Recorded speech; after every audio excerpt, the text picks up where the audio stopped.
This video is going to explain my personal struggles and background and how I discovered philosophy, theology, and eventually Jesus Christ. You have to understand my mental health history and this sequence of events to understand why I approach these subjects so much differently than other people. In this video, though, I'm going to be disclosing some personal things that even my closest friends and family have no clue about. If you're an atheist like I was for 35 years and you think that these subjects aren't even worth discussing like I always thought, do me a favor and share this video with someone you know who might be struggling with life. I can speak from experience in saying that you never know what's going on in a person's head. With that being said, this is a single copy of my military mental health file.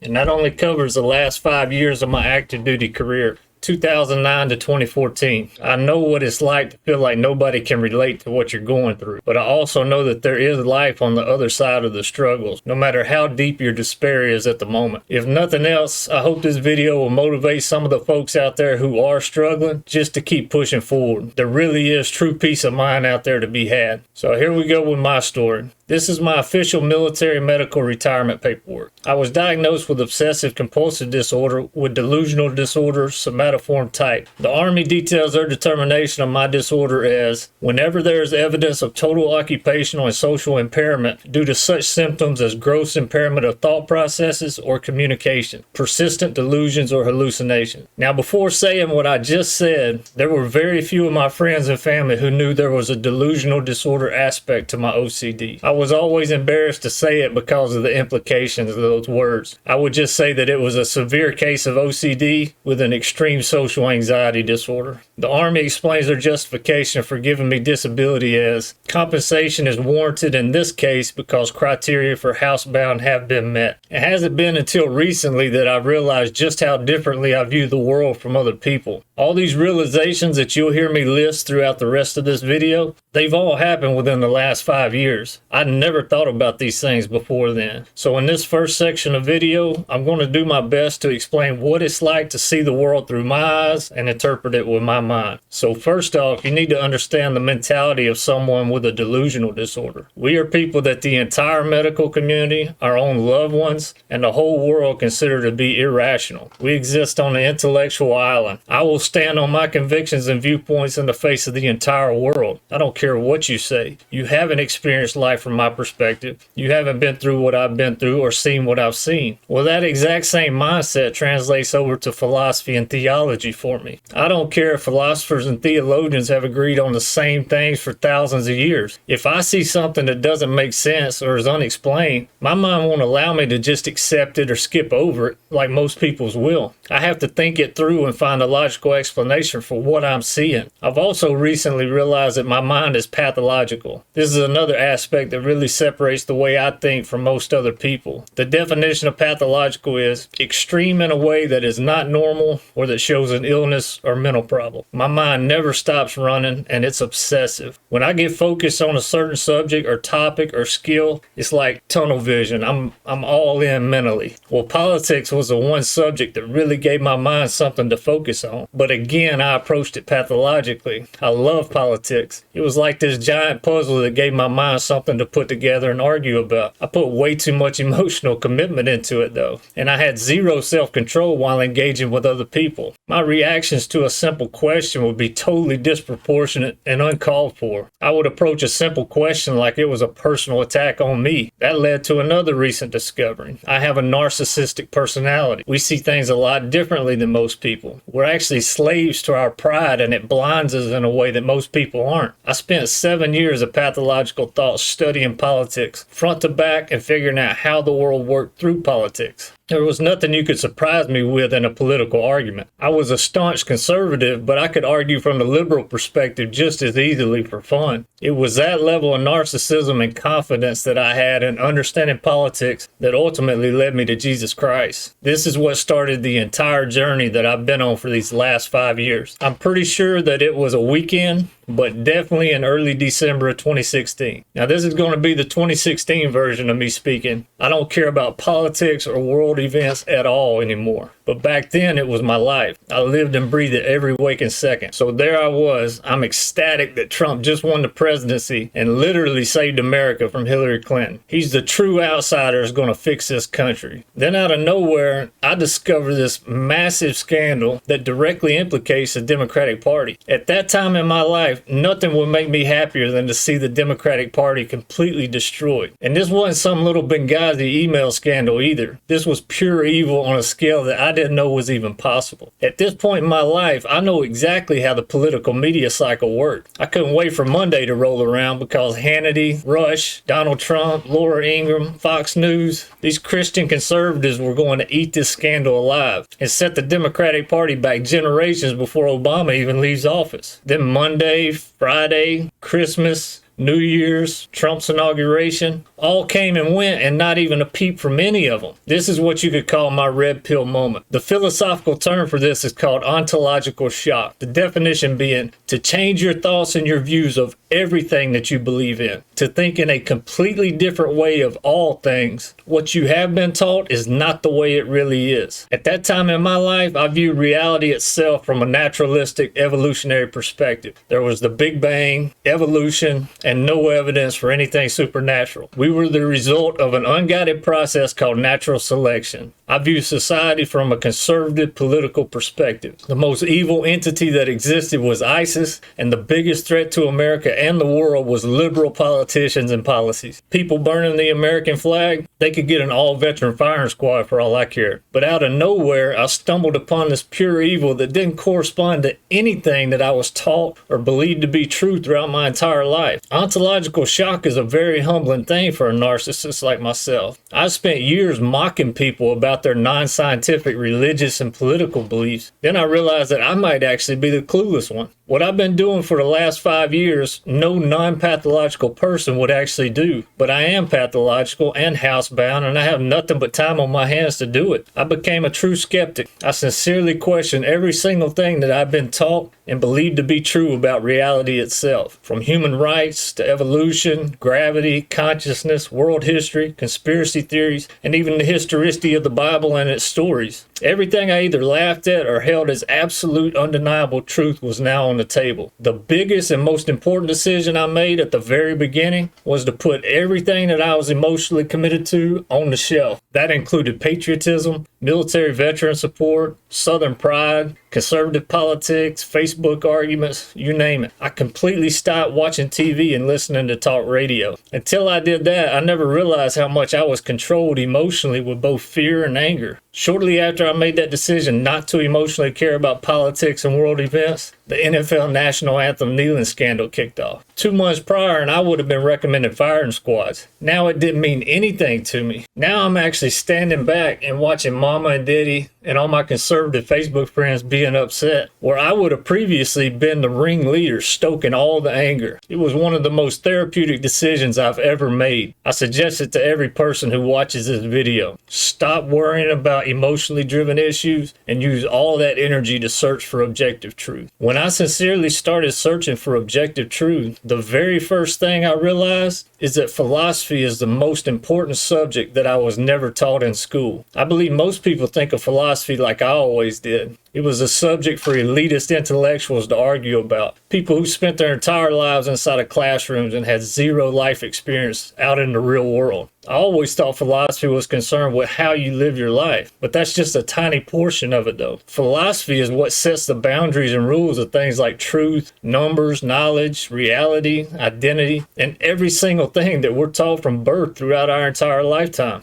It's what provides the entire foundation of the scientific enterprise. If you're currently in the mindset that I was back then, you put science and the scientific community and their theories and opinions up on a pedestal. That's just indoctrinated into all of us throughout our formative years in school. When I learned that science was all dependent on philosophy, it totally demystified science for me. But then I discovered that the philosophical foundation that science rests upon has these massive blind faith commitments called properly basic beliefs. Here's a good video of a very smart person explaining these. We're talking about catastrophic holes, and some of them have been known about for millennia, back to Plato's days. Learning this made me realize another way that I see things differently than most people. I'm not a credulous person. I don't intellectually look up to people like most people do. From the way that I view things, there is no correlation between education and intelligence. I've known countless educated idiots throughout my lifetime. My daddy is the exact opposite. He's completely uneducated, but he's extremely intelligent. You see, I grew up on a farm and spent my entire adult life in the military. In those settings, if you can't solve problems and come up with practical solutions on the fly, you're dead weight. Nobody cares about your SAT score or your piece of paper framed on your office wall. Well, that's the way I view these supposed great philosophical thinkers going back to Plato. They did all the classroom work and got their degrees hanging on their walls, but they just kicked the philosophical can down the road for the next generation to deal with. When I saw that the philosophical can had been kicked down the road again and again, it made me realize another aspect of this OCD condition. This also really separates my views on philosophy and theology from everybody else. In my mind, I approach these subjects the same way I do math. You don't get to stop in the middle of a math problem and claim you discovered the truth. You have to carry it all the way to completion. In philosophy and theology, these endpoints are called logical conclusions or reductio ad absurdum. That's the beauty of it for me. You don't get to pick and choose where these things end up. Your preferences and biases are irrelevant in this realm of objective truth. This is the actual terrain of our reality, not the map that we've superimposed over it. The Big Bang Theory, evolution, the Bible, the Quran, the Vedas, these are all maps. Most people's minds don't like drilling down to the terrain. My mind loves to go there. The only places that you can find objective truth. So all of that is what led me to theology from philosophy. At this point in my journey, science was already demystified, and now philosophy was demystified because of all these catastrophic blind faith commitments, which is just dogmatism to me. The only place left to look for truth was theology. The last place I would ever even consider to look. That whole process of ontological shock took my personal pride down to a level it had never been before. Doing this journey as an entirely housebound person on YouTube, I had access to Buddhism, Hinduism, every single Christian denomination, Platonism, Stoicism, you name it. Because of that, I don't have any allegiances to anybody. No professor, no preacher, no denomination, no church, nothing. Just the truth wherever it led me. So that's how I discovered philosophy, theology, and eventually realized that Jesus Christ is the holy grail of secular philosophy. But here's where this journey took an unexpected twist and came full circle for me. During all this time I was learning about philosophy and theology, I was constantly trying to get to the bottom of this pure evil I discovered, the one that started this whole journey in the first place. It turned out to be an ancient occultic religious practice that I stumbled upon. These two British psychopaths, Jimmy Savile and Aleister Crowley, are the poster boys of this religion. If you're around my age, you'll actually remember this song.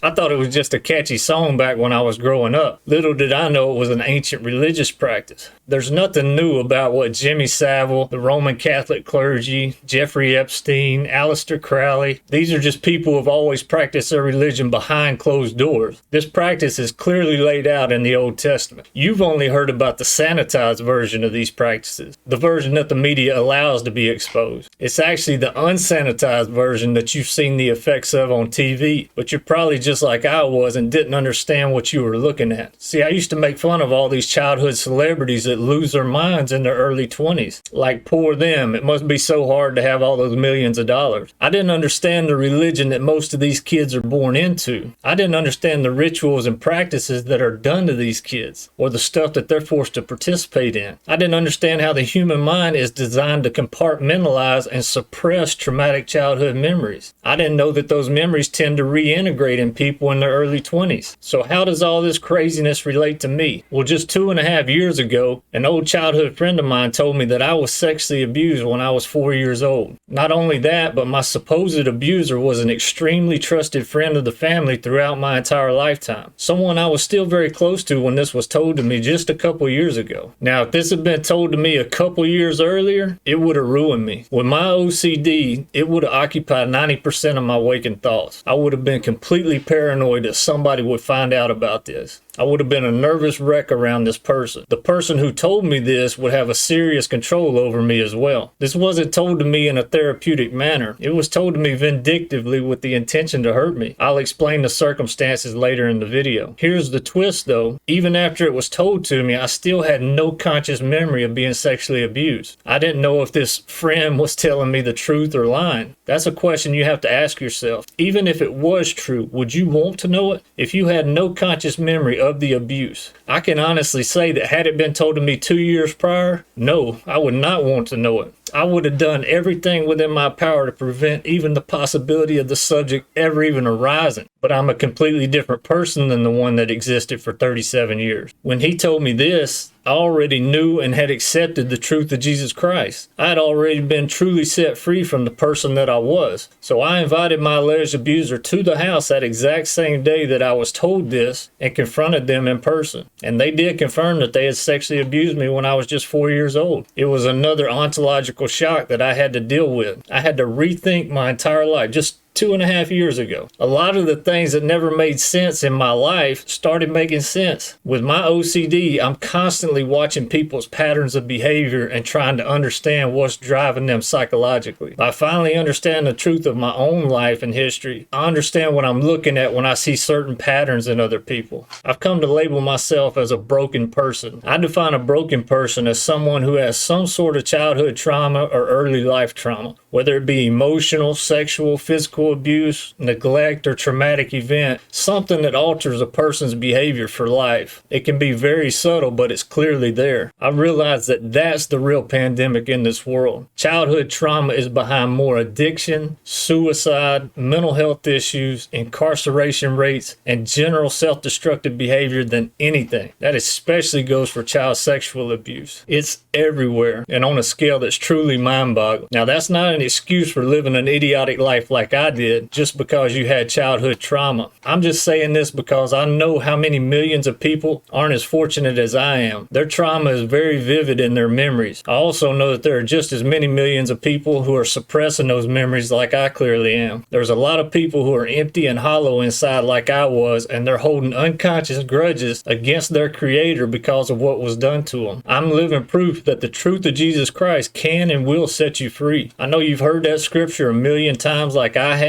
At the end of this video, I'm going to explain how you can start doing that today. It doesn't matter if you're an atheist like I was. I'm in a worse situation now than I was 5 years ago. I know way more personally damaging information about my past than I did when I started this journey. I have even more reasons to be angry at my creator. Yet here I am, putting my most personally embarrassing and shameful actions in history on video for the entire public to see. That's spiritual freedom. That's what the next video will clearly show you, how that logically works in the real world for anybody, but especially for those of us who are struggling in life. None of these ideas are original to me. It's all been clearly written down for us for almost 2,000 years now. This leads directly to the second half of my testimony, which is the way I approached and lived my life. It was completely opposite to my family members closest to me. One huge difference centered around my rebellion against authority figures. My parents and sister are three of the most well-respected and accountable people you'll ever meet. They're never going to challenge authority for no reason at all. I have the exact opposite mindset. My approach towards life was to have as many crazy experiences and stories as possible. Following those rules was boring. Pushing those boundaries is what made me feel alive. And that was something I realized early on. You can't just hear the story. You have to be a participant in the story to get that alive feeling. Of course, drugs, alcohol, and weekend partying were a staple in that pursuit, which again is a major problem because I don't have that internal regulator that most people have. It's kind of like Frank the Tank from Old School. Even amongst a crowd of idiots, I'm usually the lead idiot. Of course, I routinely used every drug there was chasing those experiences, which eventually led to a serious opiate addiction that I'll struggle with till the day I die. I'm deeply ashamed of things I've done and a lot of my behavior over my lifetime. I've hurt completely innocent people and people that I deeply care about chasing some of those experiences. I'm not glorifying this behavior at all, but I have to be upfront with this. Hopefully it'll be obvious to you in a couple minutes why I'm listing all these drugs and activities. Because of my personal experiences, I think the entire mental health problem is completely misframed. So within my first 35 years of life, it was really a 20-year span of my life, from 15 to 35. With this extreme experience-driven philosophy of mine driving me, I did LSD, mescaline, GHB, peyote, coke, meth, opium, hash, absinthe, MDMA, heroin, every pharmaceutical that exists, nitrous and other inhalants, and I mixed and matched a ton of these drugs together in all kinds of combinations. And of course, alcohol and weed was involved in 95% of those experiences. I've traveled to 4 different continents and probably 25 or so countries. I've partied in the overwhelming majority of those. I've experienced tons of different cultures in all those travels. I have 49 skydives and my A license. I have around 80 military static line jumps out of a dozen different types of aircraft. I have 4 different sets of foreign jump wings. One of those is tie balloon wings, which is basically a military base jump. I've rappelled out of helicopters. I created my own little original niche of leatherworking with a demand that was truly insane. My walls are covered by tons of cool art pieces that I've traded people for, and I have more first-hand crazy stories and experiences than you could possibly imagine. That was the philosophy with which I lived my life, and I did it pathologically. I say all of that to say that by the world standard, I live more life in a 20-year time span than most people will in their entire lifetime. And I've had more transformative, mystical, and transcendent experiences in those 20 years than most people will in their entire lives. I can tell you firsthand that it's all crap. It's meaningless. It's the exact same reason that patriotism means nothing to me anymore. There is no sustenance to any of it. Some of the most patriotic Americans that have ever lived have been killing themselves at a rate of 22 people per day for the last decade and a half. It's not family, friends, memories, mystical experiences, money, or pets that can bring you back from the brink of self-destruction. None of that matters when you come face to face with what I call pure nihilism. The only thing that allows individuals to come back from that is truth. That truth cannot be found in adrenaline rushes, sexual or mystical experiences, or any altered state of consciousness. I scoured those places for 20 years. It can only be found in Jesus Christ when you're in a humbled and sober state of mind. Another strange aspect of my life was that I had no interest whatsoever in long-term relationships. My parents are 2 of the most happily married people on the face of the earth. My sister also had normal relationships as well throughout school and her life. I never did. It didn't even interest me. I lived a hedonistic lifestyle for the majority of those 20 years, fully embracing the hookup culture. Going on a planned date back then was just like me going to church when I was growing up. There's nothing spontaneous or interesting about it. I would not want to be there. I wasn't comfortable in that setting. I wanted to be where there's chaos and unpredictability. You don't know who you're going to hook up with or how many people you might hook up with. I'm just chasing that alive feeling. I always looked at people who followed authorities' rules and were tied up all throughout school in these long-term relationships. I felt sad for them in a way, like they were missing out on life. But looking back, there were obviously underlying reasons, not excuses for living the idiotic life I was living. I was a completely hollow and broken person inside. So I finished high school and got a community college baseball scholarship, and I was living that same idiotic lifestyle. I eventually failed out of college after only 1 semester and joined the Army. The structure of the Army actually finally allowed me to be a stable and dependable person for the first time since I was introduced to drugs in my mid-teens. I enjoyed being the go-to guy, but I still had that exact same mindset I had growing up. I'm creatively idiotic, chasing experiences, and I still don't have that regulator in my off time. So now let's fast forward to fall of 2006. I'm stationed in Hawaii, and I've established myself as a go-to guy. I'm actually getting paid extra money to jump out of airplanes and helicopters as part of my job. I'm single, partying in Waikiki, and skydiving on the weekends, making more money than I can possibly spend, and I'm traveling all over Southeast Asia on the government's dime. From the outside looking in, I'm on top of the world. Now, when I see this picture, I see a person whose mental health is rapidly deteriorating and has been for the last year and a half. I don't know where this thing is headed, but it's headed there fast. I'm becoming more reclusive and starting to have serious anxiety around other people. So fast forward a year to the fall of 2007. Now I'm in Thailand on a planning conference for this huge military exercise called Cobra Gold. The people I'm with and my command still think I'm the go-to guy. I'm actually a complete basket case at this point. I'm a complete recluse with unimaginable anxiety around people. My buddy that I was with got got bitten by a monkey when we were at this ancient monkey temple, and he was getting rabies treatment for it. And I think that's what gave me my next idea. So at the end of this trip, there was a huge final conference back in Bangkok, and there had to be 400 people in a single hotel conference room. I walked into that room and probably lasted 2 minutes. There was an in-hotel doctor down by the lobby that was allocated for all the conference attendees. I immediately snuck out of that conference room and went to that guy and told him that I was unbelievably sick. I told him that I had eaten some roadside chicken the night before from a street vendor and hadn't felt right since. I literally stayed in a Thai hospital for the next 3 days, taking every pill they handed me, pretending to still be sick, waiting on that conference to be over. I've never actually told anybody about this. They still think it was the roadside chicken to this day. But that's how quickly my mental health deteriorated, but that's also how good I was at hiding it. Now fast forward another year to the actual Cobra Gold exercise in the fall of 2008. This trip was hands down the most negative turning point in the trajectory of my entire life, and especially my mental health. Now I'm going to do my best to explain to you what it's like to live with this form of OCD with delusional disorder. Understand that the person you see right now is exponentially healthier mentally than the person I was back then. I'll explain how medication eventually helped me get some relief. So let's go back to the Army's description of my mental health diagnosis. Now you have to remember that this is an assessment of my current mental health impairments for which I've been permanently retired. It's total occupational and social impairment with gross impairment of thought processes and persistent delusions or hallucinations. Those are my current impairments today with the proper medication. Back then, without medication, it was insane. The very worst situation you can put me in is for me to be in an enclosed space in close proximity to other people. There's an aspect of my OCD called hypersensitivity that makes these situations a form of mental torture for me. Now you have to understand that I can only be as transparent as I possibly can be with y'all while I'm still protecting myself. This condition goes straight to my very core. It's my personal version of a mental Achilles heel. There are a lot of smaller factors associated with my OCD that I just can't discuss. Factors that made serving in the military and trips like Thailand just brutal for me. Just daily things that I didn't even give a second thought to in my first 5 years of my military career before this condition set in. The best thing I can do is try to give you an analogy of what this condition is like for me living with it. The best analogy I can think of that most people have experienced is when you're laying there on your back trying to go to sleep in the total dark and then a spider jumps on your face. It jolts your entire body to your core and you swat your face as fast as you can and you have no idea if you even hurt the spider. You have to go turn on the lights and verify that it's actually dead before you have any peace of mind whatsoever. But even then though, you're in a heightened state of awareness and it takes a long time just to calm down from that. Now imagine that you don't have the option to turn on the light and see if you actually killed the spider. But even worse than that, you know that there are a lot more spiders on the ceiling. Imagine the constant tension and heightened state of awareness that you would be in, both mentally and physically. You will even start imagining that you feel them own you, and you'll start having delusions and hallucinations. And let's say every half hour or so, another real spider jumps on your face and you swat it, and then you're at peak tension all over again. Most people don't stay in that state of awareness for that long, but it's exhausting mentally and physically. It really takes a toll on you. That's the best analogy that I can think of to explain what it's like when I'm in an enclosed space with other people to this day. To give you an idea of my mental state right before we left for Thailand, my delusions and hallucinations were at the point where I was actually hearing voices in my apartment in Hawaii. I was actually ordering massive amounts of morphine and Tylenol 3s from overseas just so I could go to sleep at night in my own one-person apartment where I had a TV and internet to keep me as distracted as I possibly could be. So that was how bad my mind was when I left to go on this trip to Thailand. So back to the trip. This is something else I've never discussed with anybody publicly. So here we go. So I got to Thailand and it was the worst possible setup for my mental health condition. Our communications gear was set up in this single large room building and it had like 40 other people in it with tons of other people just constantly coming and going through it. And that's during the 12 hours that I was on shift. And that's the good part. So I'm constantly in that heightened state of awareness while I'm on shift, but I have a job to do and computers to help with distraction. The bad part was the 12 hours that I was off shift. Our sleeping setup was in a big open bay barracks with 2 stories with about 60 cots per bay. And then a dividing wall with another 100 Thai soldiers on the other side of that. And there was like 18 inches in between each cot. It would be like locking me in a tiny box blocks with spiders just crawling all over me and expecting me to get a good night's sleep. It's not happening. It's literally an impossible situation for me. Just like the Bangkok conference a year earlier. But now we're on a Thai army base at nighttime, so there's nowhere to escape to for those 12 hours. It's a 24-hour operation, so there's always people moving around. And I'm constantly in that tensed up state every single second that I'm awake over there. The mental and physical exhaustion that creates it's hard to describe to somebody. There was a makeshift porta potty / sink hygiene area behind our sleeping area. So after I got off shift, I would go change clothes and I'd go sit in one of those porta potties for a couple of hours every single night. Then I eventually found a spot about a quarter mile away from our sleeping area, and it was just a little 90-degree bend in a gravel road, and it had like a little 2-foot rock wall on the inside and the outside of the curve that I could basically lay down behind just to keep my silhouette out of sight. Doing my best estimate on the math of this 25-day exercise, I would say that I spent around 40 hours in those porta potties and around 160 hours at that little block wall. Those numbers are extremely deceiving though. They don't factor in just how slow time passes when I'm all alone with just me and my mind. I didn't have any distraction to help take my mind off of the situation I was in. So here's a breakdown of what my daily routine was for those 25 days in Thailand. We woke up at 5:30 in the morning for PT, and we get cleaned up and conduct our shift changeover at 7 a.m. I didn't have any morphine, but I brought around 700 Tylenol 3s on the trip. I would take 15 right before our morning shift change, and I'd be on shift till about 2 o'clock, then I'd take 10 more. I'd come off a shift at 7 p.m. and change clothes, then I'd go sit in the porta potties for a couple hours until it got really dark, and then I'd walk out to that little rock wall. I'd stay out there until I was delusionally sleepy, and that would normally be around 3:30 in the morning. At that time, there's not too many people moving around in the sleeping area, and then I would go and basically collapse for 2 hours of sleep and wake up at 5:30 and do it all again. I did that exact same routine for about 25 days. I really thought that I had truly experienced hell over there, just the mental torment of it all. I could condense my entire life's worth of pain and despair and grief, and it wouldn't come close to 3 hours of a single one of those 25 night shifts. That was a level of hopelessness and despair that I'd never experienced before. I was a truly broken human being after that trip, and I completely spiraled after that. I went AWOL twice in those 5 months after I came back from Thailand. I'd actually been AWOL for 23 days when I arrived at my next duty station at Fort Bragg. I eventually found a medication called Pathological that allowed my mind to focus more and not be all over the place. But the tension in those public places was still the exact same. I never realized it, but that 7 years of putting up that facade and just internalizing the daily stress, it was really deteriorating my mental health on a level that I wasn't aware of. It wasn't until I finally came clean to my command and my doctors, that's when all the anger and volatility from all those years came to the forefront, and I became a powder keg when that happened. I eventually medically retired and moved back in with my parents in the house that I grew up in, but I never dealt with all that anger that I left the military with. I was holding some serious grudges because I felt like my life had been stolen from me. It was completely eating me up inside. So now let's fast forward to just 2.5 years ago. My good friend that I grew up with was a few years older than me. He moved away from here, but had gotten in contact with me over Facebook, and we would talk on the phone. He had a very similar life track to mine. He had battled addiction and had sort of a mental break in his early 20s. He knew about my OCD issues, and I was trying to help him face his issues. You see, when he had that mental break over 10 years earlier, he discovered that he had been sexually abused by close family members of his. He had suppressed those memories, but he was in complete denial about the correlation of that abuse and his lifelong self-destructive behavior. And I'm slowly pressing him on the issue. I know he has to face it before he can get better. And then out of nowhere, he said, you know, you were sexually abused when you were 4 years old as well. He was wanting me to stop pressing him on his issue. In that moment of pressure, my childhood friend was hoping that this was going to affect me the same way learning about his own abuse had affected him. But there's a huge difference between my friend and myself. He goes to church every single Sunday, but I just recently been to the cross. You see, approaching the cross of Jesus Christ for someone who's lived the kind of life that I live is way different than one of my immediate family members. I finally had to come to terms with who I truly was in my core. Accepting the grace of Jesus Christ is like holding up a mirror to your own soul. You see, back when I was living the hedonistic lifestyle, I'd crossed many lines that I shouldn't have crossed. That's both personal, physical boundaries, but other people's relationship boundaries as well. I'd hurt a lot of people. Some of the lines that I had crossed, I never even really viewed as lines. I never never understood or appreciated the sacredness of relationships. So when I was intoxicated to a certain degree, I didn't care about other people's relationships. That could even include some of my closest friends' relationships if I was really intoxicated. I had zero guilt for crossing relationship lines of people that I didn't like. It actually just added another layer to the craziness of the experience I was seeking. So when I came to Christ, I had to come to terms with what a complete piece of trash I was. Forget Christian standards, I was a piece of trash by normal societal standards. I came to Jesus Christ with an entire transfer truck worth of baggage and skeletons. On a side note, if you want to hear a true gospel song that I can actually relate to with my past, listen to this song from my video intro. The guy singing this was a few years older than me at my school growing up, but I've come to know him over this journey I've been on. He's one of the very few people I know who's also willing to follow the truth wherever it leads. I can relate to every single word of that song, and I believe most recovering Christian addicts can as well. So with all that being said, when my childhood friend told me that my lifelong family friend had sexually abused me, there was zero anger towards him for telling me. Although I fully understand his intention was to hurt me. I confronted my abuser that night, and they confirmed that they had sexually abused me. I didn't have any anger towards them either. My only question was, why did you do it? And what do you think their answer was? They were also sexually abused as a child, and they fully explained their situation to me. My abuser told me the name of their abuser, and it was somebody that I knew of. I didn't really know them personally, but I made an observation of their lifestyle that confirmed some of the patterns I've been seeing. They were an adrenaline junkie just like myself. They pushed things to the extreme limit in their life. They had been doing this since their childhood days. So what does that logically tell me? They were also sexually abused as a child. They were living their own version of an experience-driven extreme lifestyle. I'm just telling you, child sexual abuse is the societal pandemic of our day and age. You see the effects of it everywhere. You just probably don't understand what you're actually seeing. Well, that leads me to around 18 months ago, my biggest life-changing event ever. Before I get to it, I have to give some background and context. Let me start by saying that to come to the literal truth of the Bible, you have to eventually realize that there are no heroes in this world. It's a realization that even almost all Christians are resistant to accepting, because it's a form of nihilism in and of itself. I only have one hero, and it's my daddy. He's the single greatest man that I've ever known. He stuck by my side when other fathers would say, forget this. When I was at my darkest point, that 23-day AWOL before Fort Bragg, he sat down with me and opened up with his own personal issues he had never even discussed with mama before. After my medical retirement, I moved back home, and I've lived with them since 2014. Over that time, I've seen the insane lengths that he goes to be the most dependable person that he possibly can be for both our family and all of his friends in this area that count on it. It's the personal hurdles that he has to overcome that makes it so amazing to me. He's literally my hero, but he was my 78-year-old hero at this particular life-changing moment just 18 months ago. We were doing something we've done 100 times, loading a cow and a calf to take to the cow cell. Normally I'd be right here on this sliding gate, but this particular cow was an extremely spooky cow and weighed about 1,100 pounds with a 500-pound calf. You have to understand that a spooky cow is an extremely paranoid, violent disaster just waiting to happen. It's the very definition of a wild animal. Me looking up to Daddy for every decision regarding the farm since I was 3 years old definitely played a huge part in me accepting this change of plans we were about to make. So he didn't want the cow to stall out in the loading chute. He wanted me to stay out of sight in the front of the trailer with a nylon strap to close the center gate. Now this is something we've done many times before,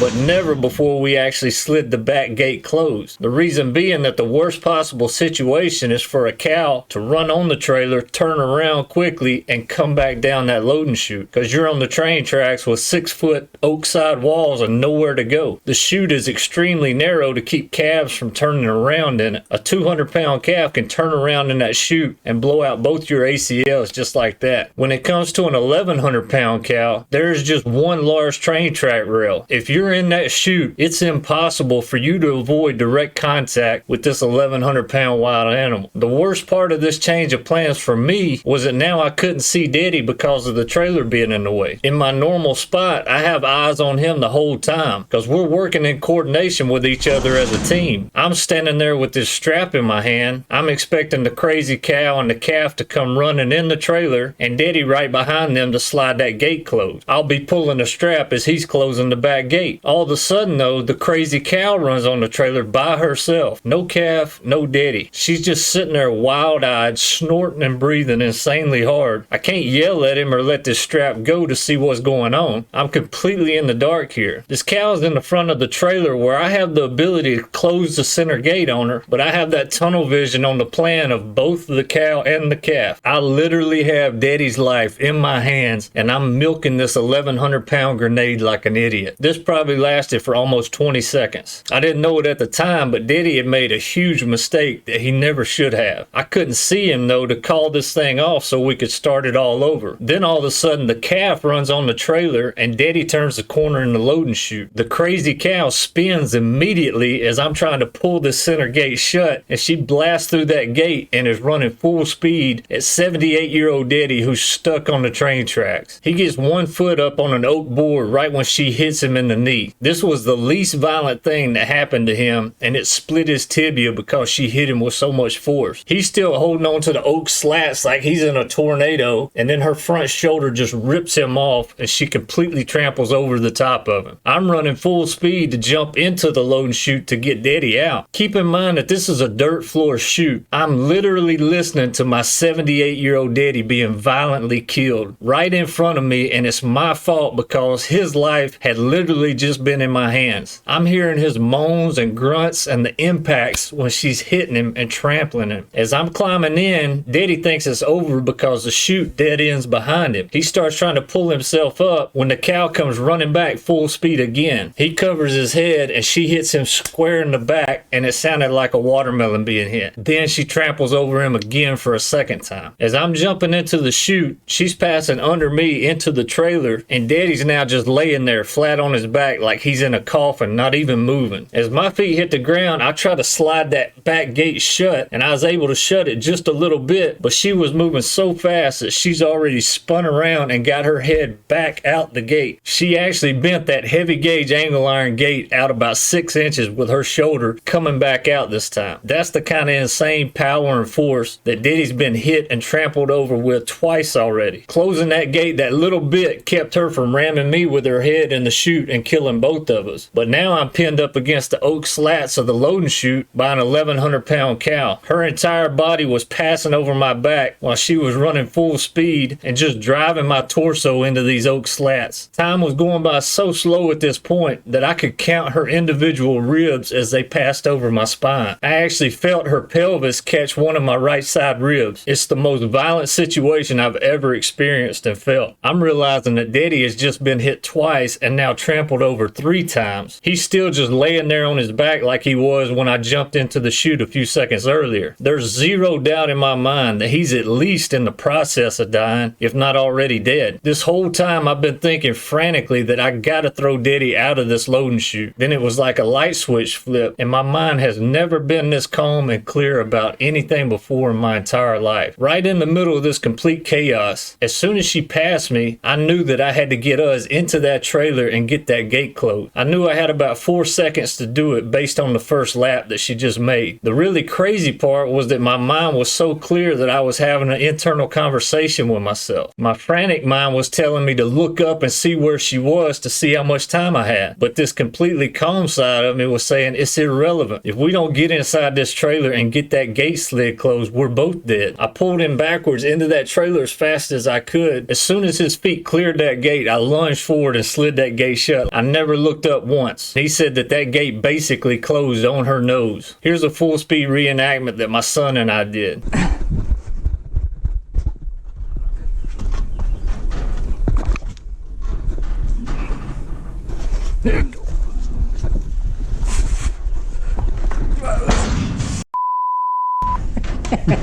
Come on.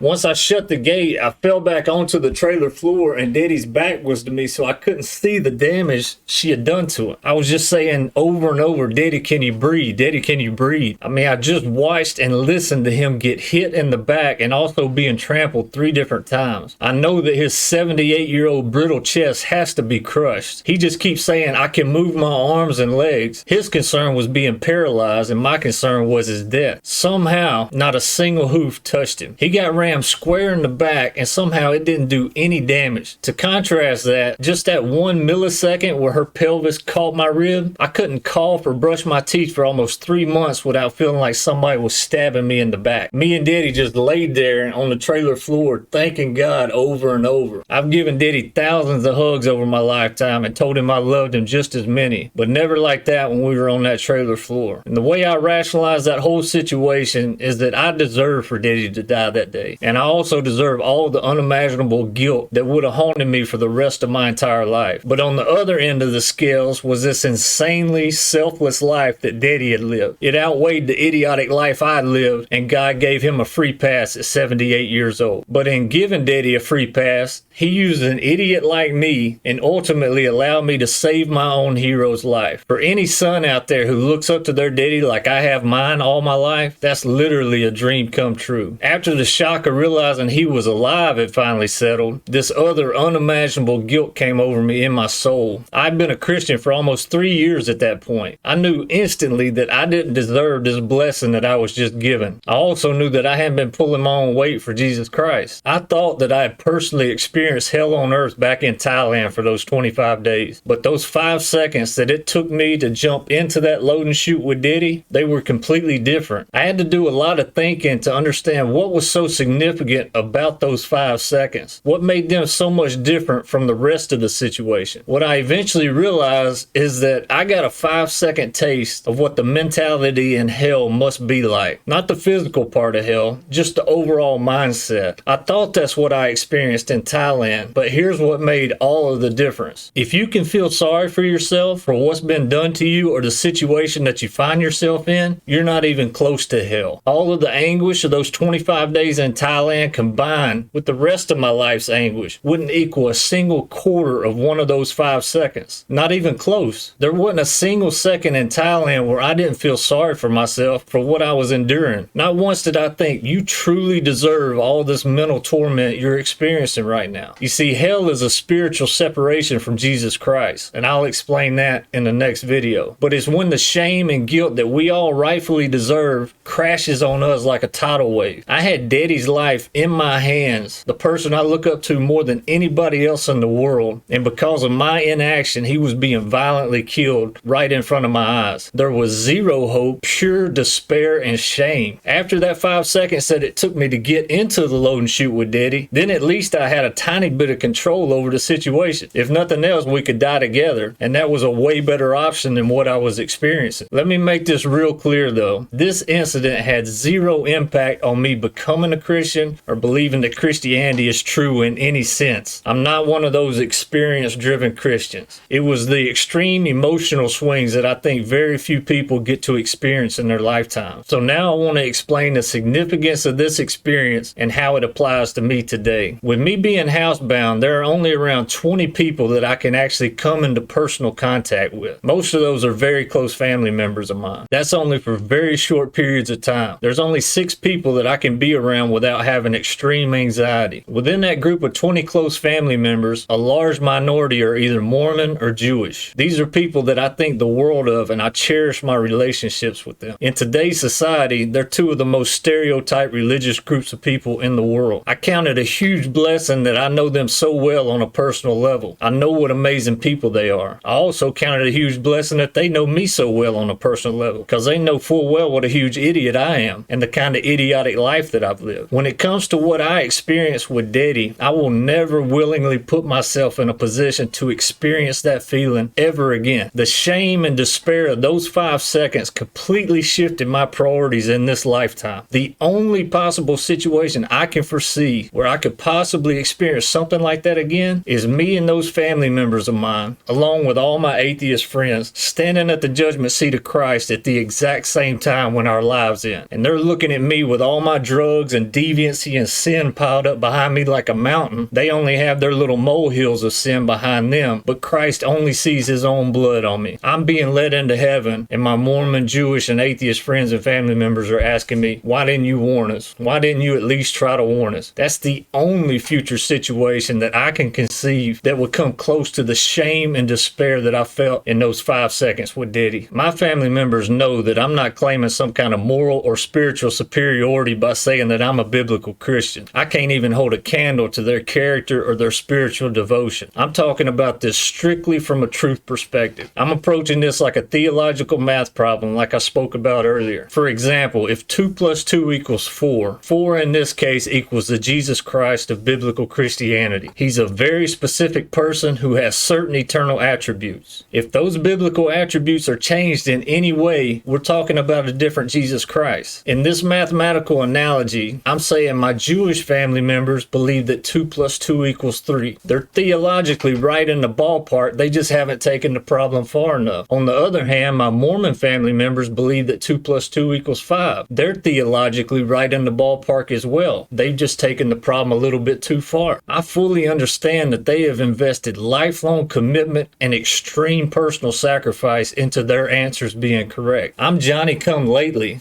I haven't sacrificed anything. I'm just saying that I've discovered and accepted the correct answer. In saying what I've just said, I run the risk of alienating relationships with people that mean the world to me. That would be a huge tragedy if that happened. But I have to get this spiritual burden off of my heart. These words are truly coming from a place of love and respect. With all of that being said, this is a very serious question for everyone who watches this video. What kind of coward would you view me as? After all my sin and deviant behavior that I've just admitted to, I've accidentally stumbled upon and accepted the truth and grace of Jesus Christ. But I was too afraid that I might offend my family members in this tiny short lifetime. Family members that have lived more moral, more self-sacrificial, and more spiritually driven lives than I ever could. I would be willing to let them suffer in eternity because I was too much of a coward to say something. That's the best way that I can describe the burden that's on my heart towards my family members as I make this video. I want to end this by directly addressing the same people that I did in the beginning of this video. The people out there who are currently struggling or are broken like I was for all those years. I know that I've repeated the truth of Jesus Christ will set you free many times in this video, but there's another scripture that's the most meaningful to me as a person who was struggling and broken. I've come to realize that there's only one thing that every single one of us are looking for when we've been struggling for a long time. It's Matthew 11:28 through 30. Now understand that these are the words of Jesus Christ himself. He says, "Come unto me, all ye that labor and are heavy laden, and I will give you rest. Take my yoke upon you and learn of me, for I am meek and lowly in heart, and you shall find rest unto your soul. For my yoke is easy and my burden is light." If you are someone who's struggling, you are laboring, and you are heavy laden. That's the difference between me today and the person I was 5 years ago. I literally have rest in my soul. There's no more tension,